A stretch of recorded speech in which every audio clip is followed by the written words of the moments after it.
Meus amigos e minhas amigas, vamos falar sobre um tema que chamou bastante atenção hoje. É que líderes europeus mandaram um recado direto ao então presidente eleito dos Estados Unidos, Donald Trump, pedindo que ele não interfira nas fronteiras do continente. Mas como assim? Isso aconteceu, gente, após Trump, em um anúncio, não descartar a ideia de tomar a Groenlândia à força. É claro que isso acabou gerando muita preocupação entre os europeus. O chanceler alemão Olaf Scholz foi claro: as fronteiras não devem ser alteradas à força. O princípio da inviolabilidade das fronteiras se aplica a todos os países, seja a leste ou a oeste de nós. Scholz também comentou que em suas conversas com parceiros europeus percebeu uma grande falta de compreensão em relação às declarações recentes dos Estados Unidos. Por outro lado, Jean-Noël Barrot, ministro das Relações Exteriores da França, disse que a Europa não tolerará que outras nações no mundo, seja quem for, e eu diria começando pela Rússia, ataquem suas fronteiras soberanas. Ele também afirmou que não espera que Trump realmente invada a Groenlândia, mas alertou que a Europa precisa despertar para um mundo mais inseguro. Isso acaba ecoando os alertas feitos pelo presidente francês Emmanuel Macron, que disse que o continente deve se fortalecer ainda mais. Agora, gente, um ponto interessante, tá?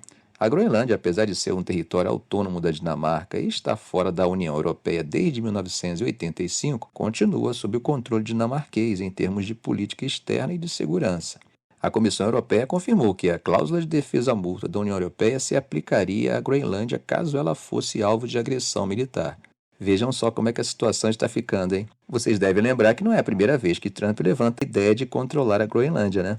Em 2019, ele chegou a sugerir isso durante seu primeiro mandato, algo que na época foi chamado de absurdo pela primeira-ministra dinamarquesa Mette Frederiksen. Recentemente, Lars Løkke Rasmussen, ministro das Relações Exteriores da Dinamarca, disse estar disposto a dialogar com os Estados Unidos para aumentar a cooperação no Ártico, enquanto o primeiro-ministro da Groenlândia, Mute Ejid, teve um encontro com o rei Frederik X da Dinamarca. Bom, do lado americano, o secretário de Estado em saída, Antony Blinken, classificou a ideia de Trump de tomar a Groenlândia como obviamente inviável e afirmou que isso não vai acontecer.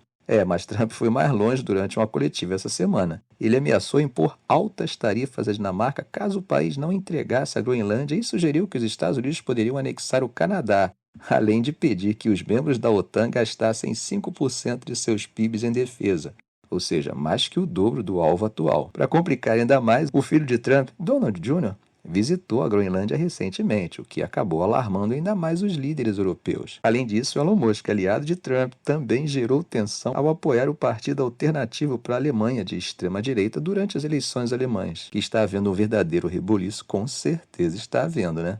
O primeiro-ministro espanhol Pedro Sánchez chegou a dizer que o extremismo da direita internacional liderada por Musk é uma ameaça para as instituições democráticas.